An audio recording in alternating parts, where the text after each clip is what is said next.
você que está aqui curtindo esse vídeo comigo, preste muita atenção no que eu vou falar, porque esse vídeo é um curso Pocket muito bacana sobre controle de pragas urbanas, voltado para profissionais do setor ou pessoas que se interessam em iniciar nesse ramo maravilhoso e altamente rentável. Então eu, Gabriel Ambiental, vou trazer para você o meu conhecimento e eu espero que você aproveite. Fique até o final do vídeo e se você ainda não é inscrito, já clica aqui, se inscreve e dá um joinha, curte o vídeo para me dar aquele apoio, beleza? Então vem comigo. Curso CTP, Controlador Técnico de Pragas Pocket.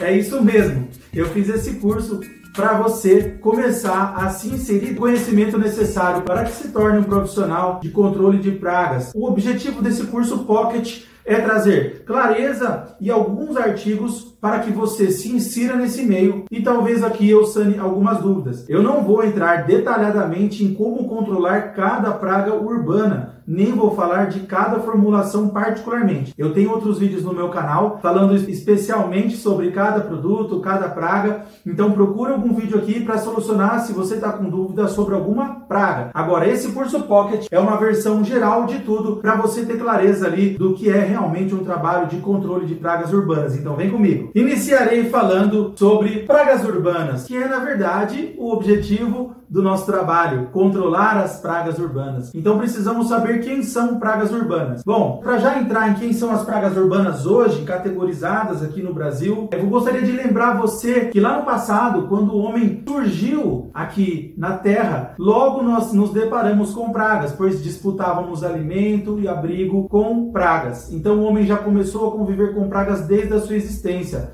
Existem pinturas rupestres mostrando a batalha que o homem travava com as pragas desde a antiguidade. E depois que nós deixamos de ser nômades, começamos a plantar o nosso próprio alimento, começamos a cultivar a agricultura, aí sim o homem começou a travar uma batalha violenta contra as pragas que, naquela época, não existia essa área urbana e rural, tudo era área rural. Inclusive, depois, nos tempos modernos, quando começou a se descobrir as moléculas capazes de matar os insetos, começamos a separar áreas urbanas de áreas rurais e o produto que era usado em área rural também acabava sendo usado em área urbana, e isso começou a gerar um pouco de problema de saúde e de segurança para as pessoas. Então, os primeiros produtos que foram desenvolvidos foram para as pragas de áreas rurais, para combater pragas de plantações. E esses produtos começaram a ser usados em área urbana e percebeu-se que não era bom. Por isso começou-se a estudar a proibição do uso do DDT, lembra-se? Dos organoclorados. E aí, depois que proibiu-se o uso desses produtos, começou-se a desenvolver novas moléculas capazes de atingirem as pragas-alvo sem ter muitos problemas ali com intoxicação para seres humanos e para animais domésticos, uma vez que as moléculas agora elas têm capacidade de serem eliminadas pelo corpo humano e não mais acumuladas como antigamente, gerando problemas de saúde graves. Inclusive reportados lá, começou-se um grande diálogo no mundo a partir do livro Primavera Silenciosa. Bom, pessoal, no Brasil, a partir mais ou menos de meados dos anos 2000, proibiu-se o DDT, que gerou o nome de dedetizadora. Então, dedetizadora está incorreto. O correto é falar controle de pragas, controladora de pragas. Mas como um nome ele é muitas vezes repetido, ele foi inserido na sociedade, no vocabulário das pessoas, dedetizadora acabou ficando e dificilmente será tirada aí do vocabulário. Dedetizadora veio para ficar e vai continuar assim, mesmo que os estudiosos, os pesquisadores queiram transformar em controle de pragas urbanas. Vamos falar quem são as pragas, então, que hoje, atualmente, estão disputando espaço com os seres humanos, trazendo prejuízos a nós? Porque uma coisa você sabe, as pragas são passíveis de controle pelas dedetizadoras porque elas causam prejuízos à saúde ou às instalações humanas. Por exemplo, os cupins. Cupins não transmitem doenças e nem geram riscos à saúde humana. Porém, com a capacidade dos cupins de abalarem as estruturas dos nossos imóveis, se alimentar de árvores em áreas urbanas que podem ocasionar acidentes, os cupins são passíveis de controle, sim, principalmente as espécies de ocorrência em área urbana. As espécies que não são urbanas a gente não precisa mexer, a gente deixa elas lá bem quietinhas. Isso acontece com outras pragas também, como por exemplo os ratos. Nós temos aqui o ratos norvégicos, ratos rastos e o musmúsculos, que é a ratazana, o rato de telhado e o camundongo. São essas três espécies consideradas pragas urbanas que nós podemos controlar. Mas, Gabriel, e aquele ratão do banhado, o ratinho silvestre, se vocês não podem matar? Não, gente, são animais silvestres, a gente não controla. Nós só fazemos o controle por morte dos ratos considerados pragas urbanas, tá certo? E animais errantes, por exemplo, ouriço cacheiro, um gambá saruê, uma ave diferente que está em área urbana e não poderia estar, e está gerando algum tipo de risco a humanos. Então, nesse caso, tem um manejo adequado desse animal silvestre, de reposicionamento dele no ambiente. Deve ser estudado a legislação de cada cidade, estado e a nível nacional, caso você queira fazer esse tipo de manejo. E precisa ter uma licença ambiental específica para você poder fazer esse manejo, tá certo? Além dos ratos que eu já falei, cupins, vamos falar então sobre as outras pragas. Temos as baratas, temos duas espécies principais de baratas que são pragas urbanas, que é a Periplaneta americana, que é aquela barata de esgoto voadora marrom, que é grande. Temos a Blatella germanica, que é aquela baratinha menor, ela é mais amarelinha, muito presente em restaurantes, açougues, mercadinhos, inclusive em apartamentos, porque as pessoas acabam trazendo as baratinhas do mercado, às vezes, para dentro da sua casa e elas se instalam ali. Temos também formigas, algumas formigas que são pragas urbanas, por exemplo, as doceiras, que vivem dentro das residências, a formiga faraó, formiga fantasma, apelidos, né? Temos também formiga louca, tem a formiga lava-pés, tem a formiga cortadeira. Então, olha só, temos uma grande diversidade de formigas que são pragas e a gente pode sim fazer um manejo de morte, de eliminação daquelas colônias. Temos também carrapatos, de preferência, aí duas espécies que chamam mais atenção, que é o Amblyomma cagenense, que é o carrapato estrela, e o Rhipicephalus sanguineus, que é o carrapato do cão. Esses carrapatos são muito presentes em área urbana e a gente precisa sim fazer o manejo, pois são transmissores de doenças. Percevejo de cama. Pessoal, percevejo de cama é um parentezinho do barbeiro e ele está presente, muito presente em áreas urbanas, principalmente em hotéis, pousadas, alojamentos. Então, é muito importante hoje o controle de percevejo de cama cada vez mais chegando em áreas urbanas devido às expansões das cidades, as obras que acabam acontecendo, atraem muitas pessoas para aquelas regiões. Pessoas que viajam pelo Brasil acabam trazendo na mala, transportando os percevejos, e por isso o percevejo é disseminado entre esses ambientes. Temos também o escorpião e a aranha, que são aracnídeos aqui parentes dos carrapatos. Bem, esses são um pouco mais perigosos, pois têm um veneno, são animais peçonhentos. O que falar então sobre o escorpião? Escorpião, então, já falei, ele é um aracnídeo, exatamente, ele é parente também da aranha. O escorpião, nós temos algumas espécies com maior ocorrência no Brasil hoje, mas como o Brasil é muito grande, tem uma diversidade muito grande, tem uma mudança ali climática, de meio ambiente muito grande de uma área para outra, então os escorpiões, espécies de escorpiões aparecem mais num lugar do que no outro. Por exemplo, nós temos o escorpião amarelo, que é o Titius cerulatus, tem o escorpião marrom, que é Titius baiensis, tem também o Stigmurus. Então a gente tem vários tipos de escorpiões. Hoje o escorpião que mais preocupa no Brasil é o escorpião amarelo, porque ele tem a maior ocorrência, maior quantidade de acidentes com picadas é com o escorpião amarelo. Para variar, tem a toxina, que é hoje a mais perigosa, a mais letal no Brasil. Inclusive temos muitos acidentes com morte, principalmente para crianças e para idosos com picadas de escorpião. Então é algo que nós temos que ficar atentos, porque quanto mais o clima aquece, mais a gente traz as condições para que os insetos e os aracnídeos se proliferem mais rapidamente.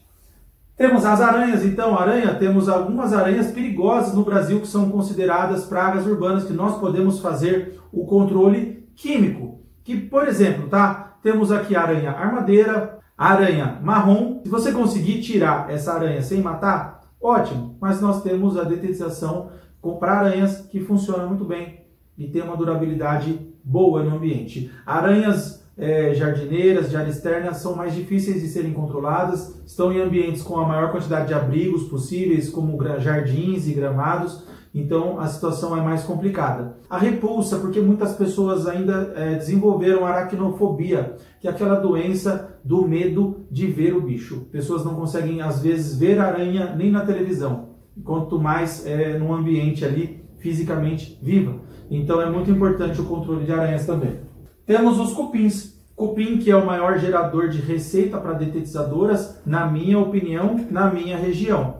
Porque os cupins eles trazem prejuízos aos imóveis, prejuízos aos móveis e o valor para fazer uma descupinização é maior, então a gente consegue acumular mais horas técnicas ao longo de um trabalho, por isso a nossa rentabilidade aumenta, por não ter que ficar se deslocando de um cliente para o outro, você fica somente na execução da descupinização, isso gera mais renda para a detetizadora. E outra, a hora técnica da descupinização é mais alta, porque lida com equipamentos mais importantes, mais caros, vai muito mais produto e também tem uma responsabilidade maior em cima do trabalho de cupins, principalmente também porque a garantia desse serviço é muito maior do que dos outros trabalhos com pragas, que tem garantias aí variáveis de 1 a 6 meses. O cupim, ele varia aí de 1 ano até 5 anos. Eu faço normalmente em residências para cupim de solo 2 anos de garantia, cupim de madeira seca 1 ano, e para indústrias e empresas, grandes empresas, a descupinização eu dou 5 anos de garantia. Passando aqui para pulgas, pessoal, pulga também acaba vindo junto com o carrapato, quando é do cão, porque o cão pode transportar tanto a pulga como o carrapato. Pulgas e carrapatos, você precisa orientar o seu cliente a, primeiro, medicar os seus animais, para depois você fazer uma desinsetização do ambiente. Aí, lavando o ambiente de produto, você vai usar o produto correto para pulga, você resolve o problema. E existe também os manejos físicos que eu vou falar daqui a pouco, tá? Pulga principalmente precisa de manejo físico. Pombos. Então, pombos, pessoal, apesar de ser um animal silvestre, o pombo em área urbana, dependendo das condições, ele pode ser classificado como uma praga urbana passível de manejo. Ou seja, você vai poder retirar esses pombos, por exemplo, do forro de uma casa, retirá-los com vida, vedar os acessos do pombo dentro desse forro dessa casa, fazer uma limpeza especializada para o seu cliente, por exemplo, e esse trabalho é muito valioso. Também instalar sistemas antipouso de pombos em telhados e muros, beirais, isso também é um trabalho bem valioso e dá para você executar aí também com maestria e fazer um bom rendimento para a detetizadora.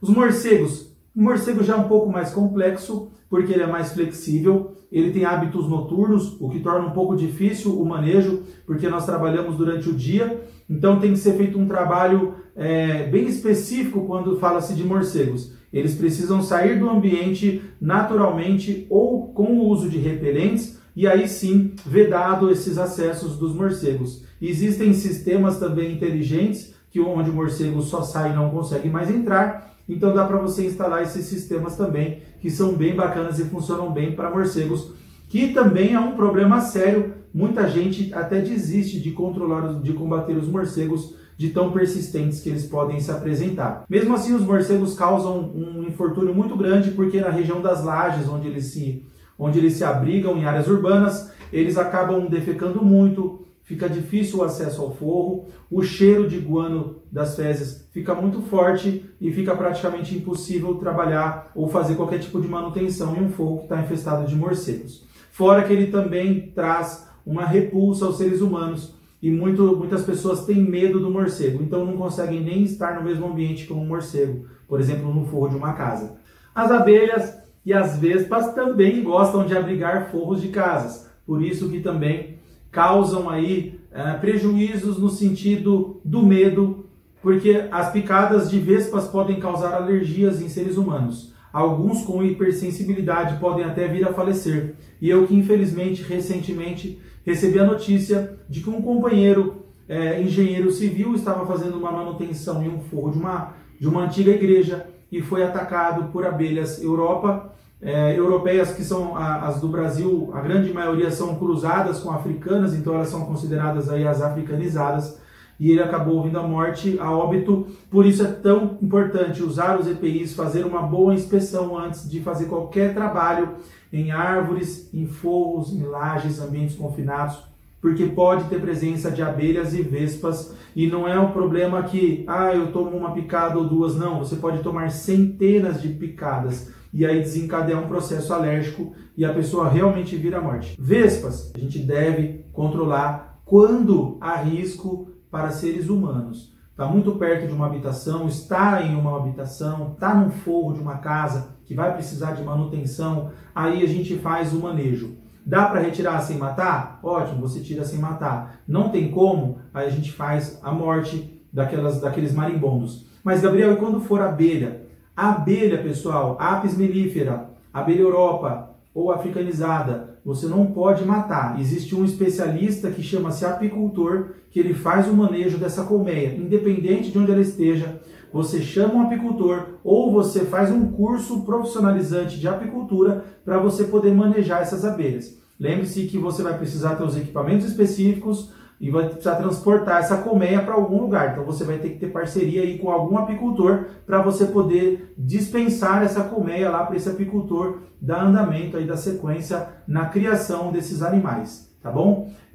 Lembrando que a abelha é um animal importantíssimo para a cadeia alimentar de todas as espécies, principalmente a nossa, seres humanos, que dependemos das abelhas polinizando nossos frutos, nossos alimentos. Se nós não tivermos as abelhas, a humanidade não dura 2 anos. Então, vamos tomar cuidado com as nossas abelhinhas na hora de fazer detetização, tá? A abelha não pode ser detetizada. Bom, gente, então finalizamos aqui essa parte das pragas urbanas. Eu falei para você aqui, no geral, assim, todas as pragas urbanas que me vieram à cabeça para esse curso Pocket. Gabriel, tem mais? Tem. Provavelmente tem alguma que eu esqueci de colocar aqui.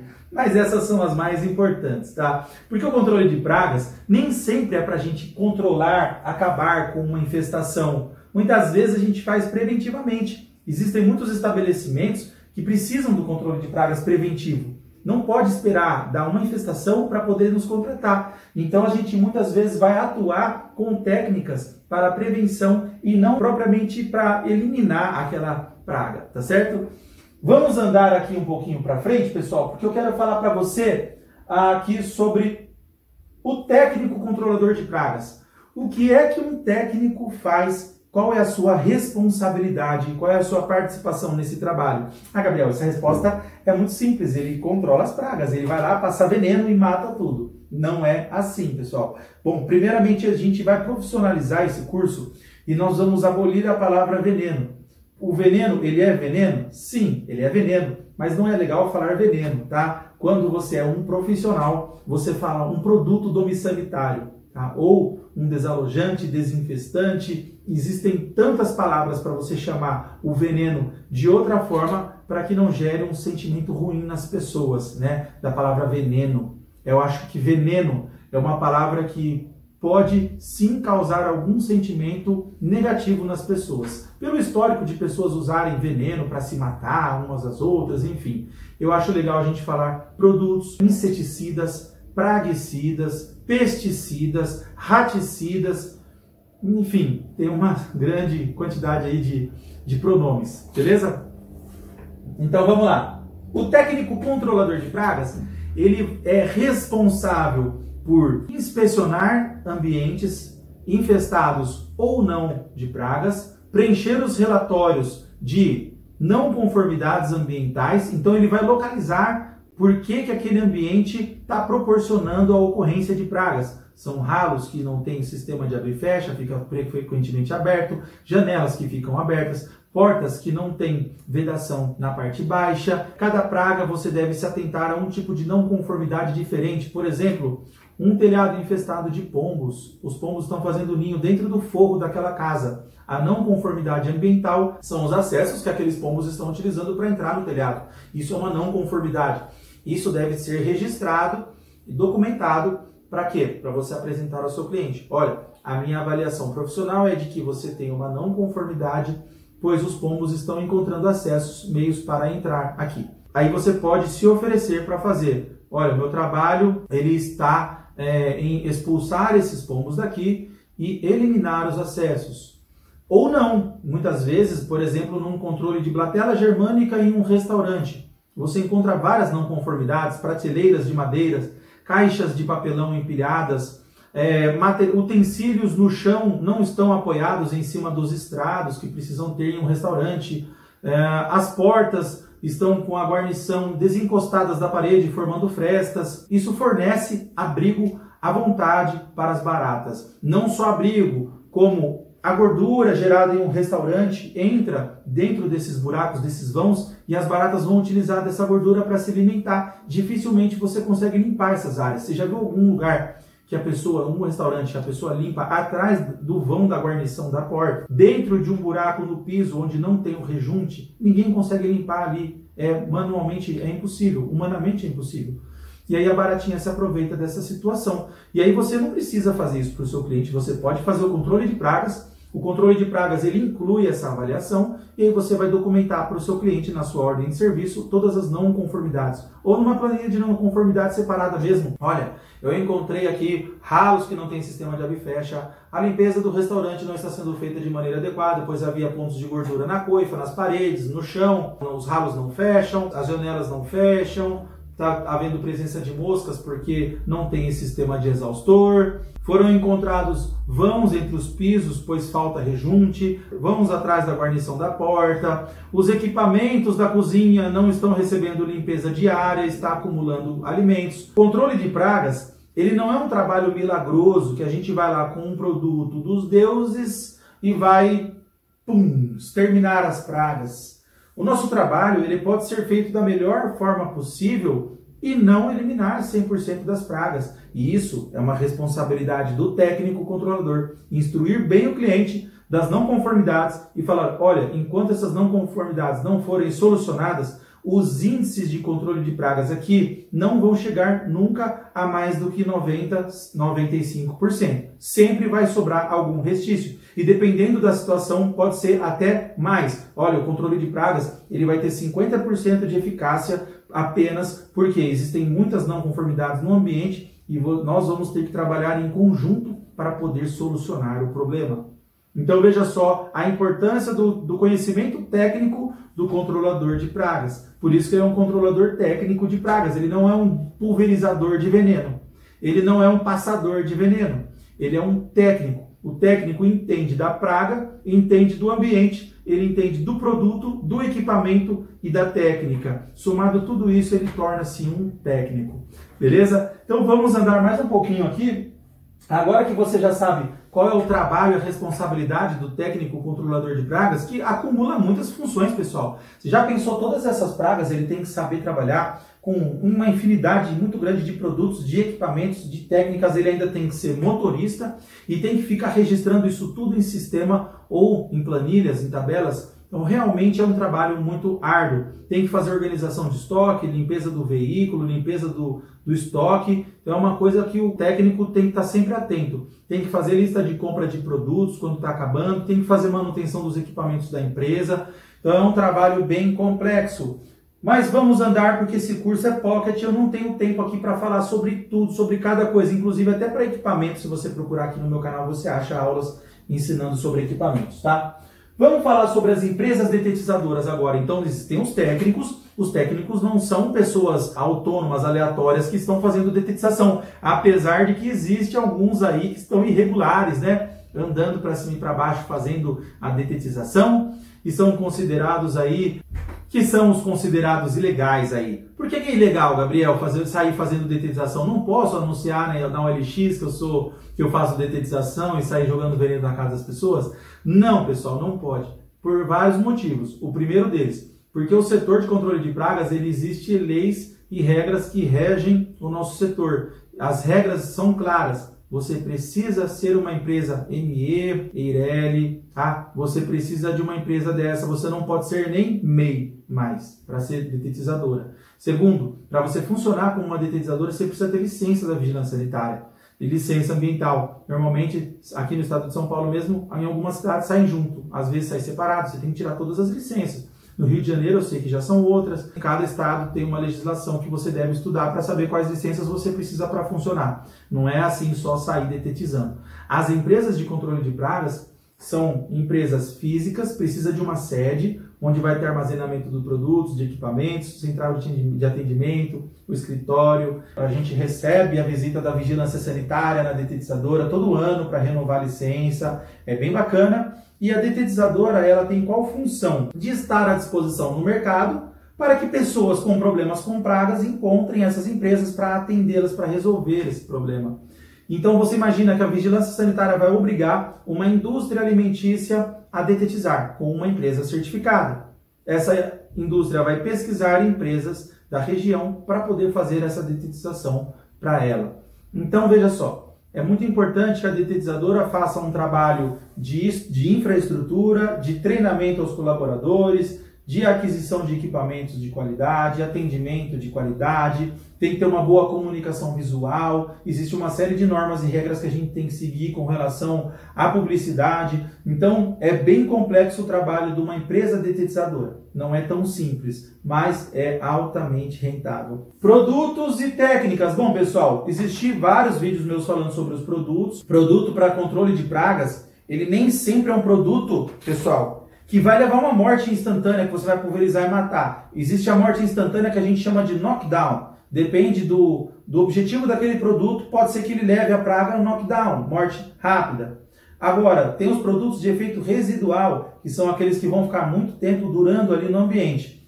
Então, aí depende da sua estratégia, da demanda que você tem, da praga-alvo, do meio ambiente e da superfície onde você vai aplicar. Para isso, eu precisaria de umas 2 horas falando direto aqui. Eu vou seguir adiante, mas saibam que existem produtos hoje com efeito de transferência, onde uma praga transfere de uma para outra o produto, contaminando várias, às vezes em segundo, terceiro, quarto grau. Temos também produtos que atuam no hormônio juvenoide, que a praga não consegue fazer a sua muda de uma fase para outra, ela morre. Temos, por exemplo, pessoal, os géis. O gel, ele normalmente tem um atrativo. Então, fora o gel repelente que a gente usa para pombos e morcegos, temos os géis que são atrativos alimentares, que a praga vai se alimentar e vai morrer. Muitas vezes ela até contamina as outras. O gel, por exemplo, a gente usa bastante para a barata Platela germânica, para a formiga doceira. A gente usa também gel para mosca. Lembra que eu falei para vocês que eu esqueci alguma coisa? Aí, ó, mosca e mosquito, tá? Eu tinha esquecido. Olha, o mosquito é tão importante, né?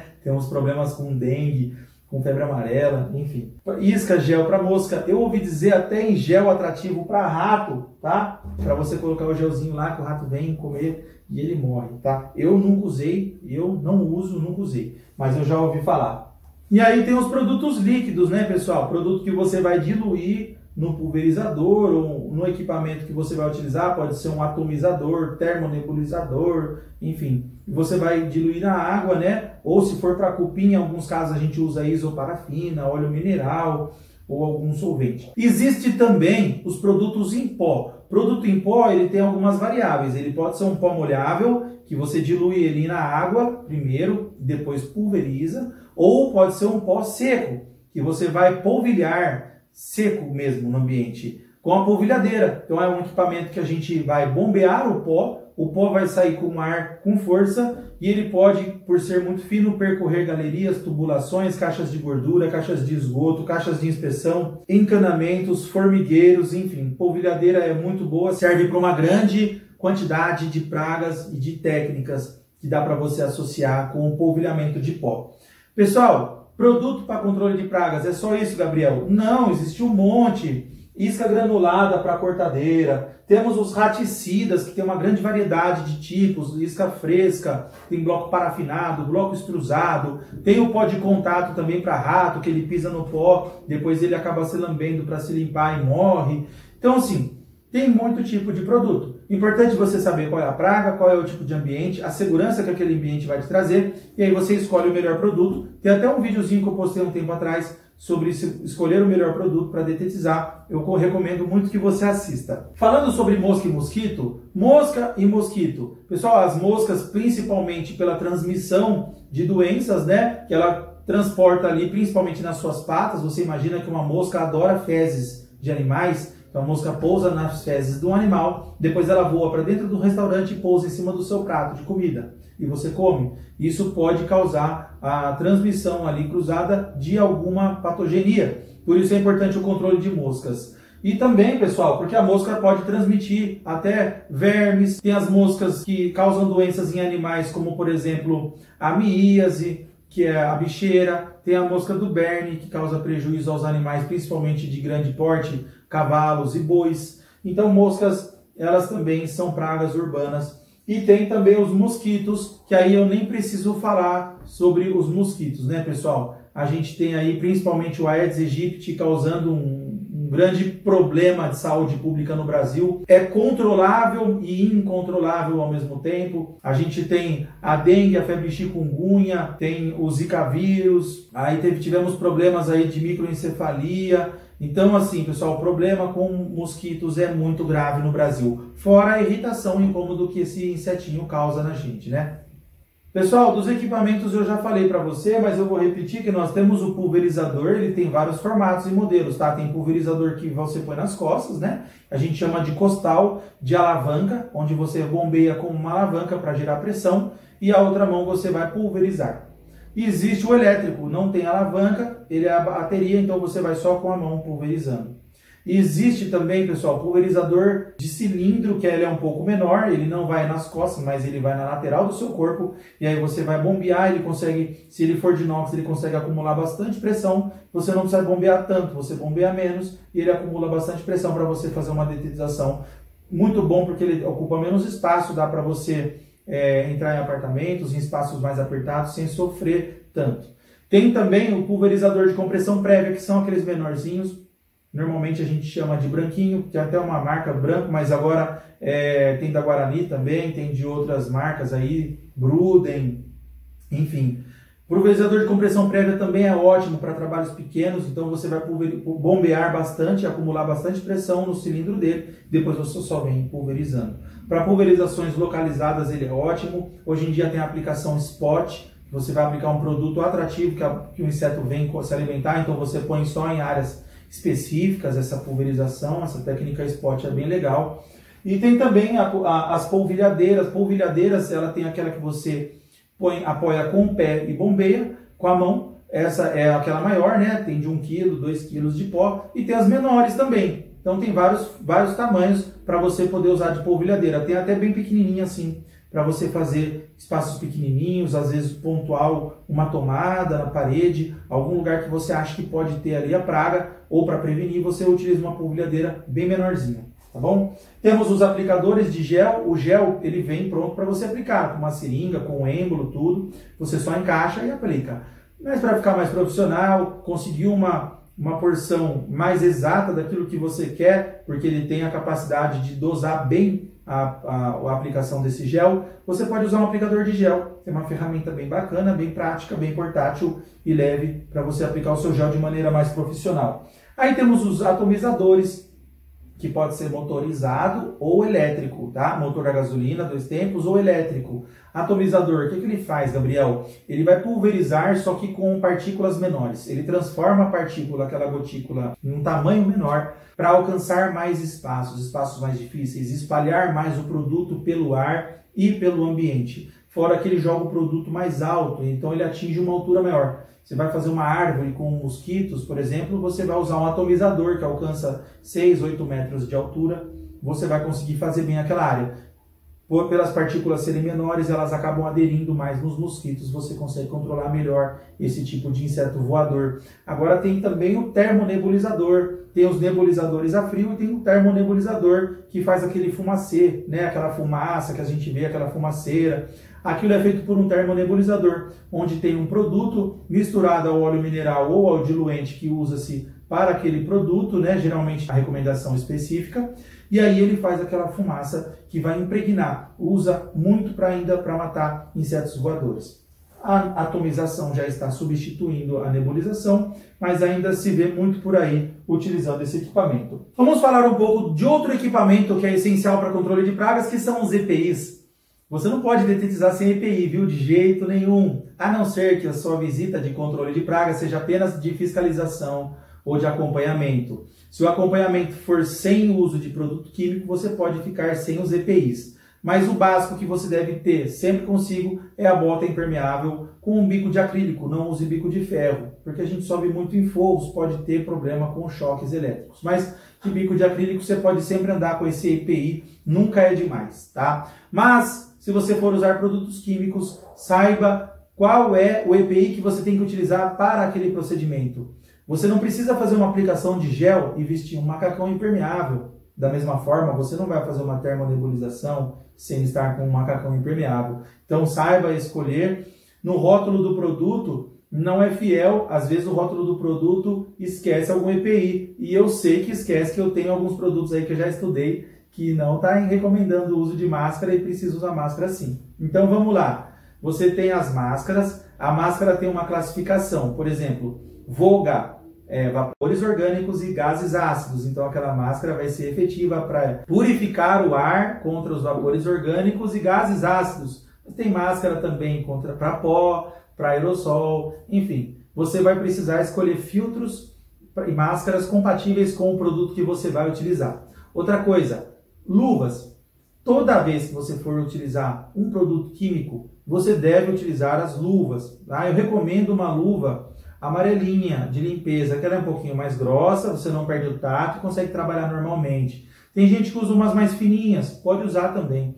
É que eu acho que rasga muito rápido. Eu gosto de luvas que duram ali pelo menos 2 ou 3 serviços antes de eu jogar elas fora, tá? Então, é uma questão de gosto. Não use luvas muito grossas, porque senão você vai perder a mobilidade, vai ficar cansado muito rápido de trabalhar, que vai cansar menos, tá? Às vezes, pessoal, o controlador de pragas, ele anda 12, 14, 15 quilômetros em um dia fazendo detetização. Então é importante a gente trabalhar de uma maneira confortável para nós, que nos mantenha protegidos da química dos produtos que podem causar intoxicações. Máscara, então, falei, luvas, eu falei, óculos de proteção, é muito importante. Se a sua máscara não for aquela full face que pega os seus olhos também, você deve estar com a máscara semifacial e também o óculos de proteção com a cobertura lateral, aquele que fecha a lateral, tá? Para você não ter o produto entrando aqui pela lateral dos seus olhos e pegando nos seus olhos. Outra coisa que você deve ter, se você for utilizar um termonebulizador ou um atomizador motorizado,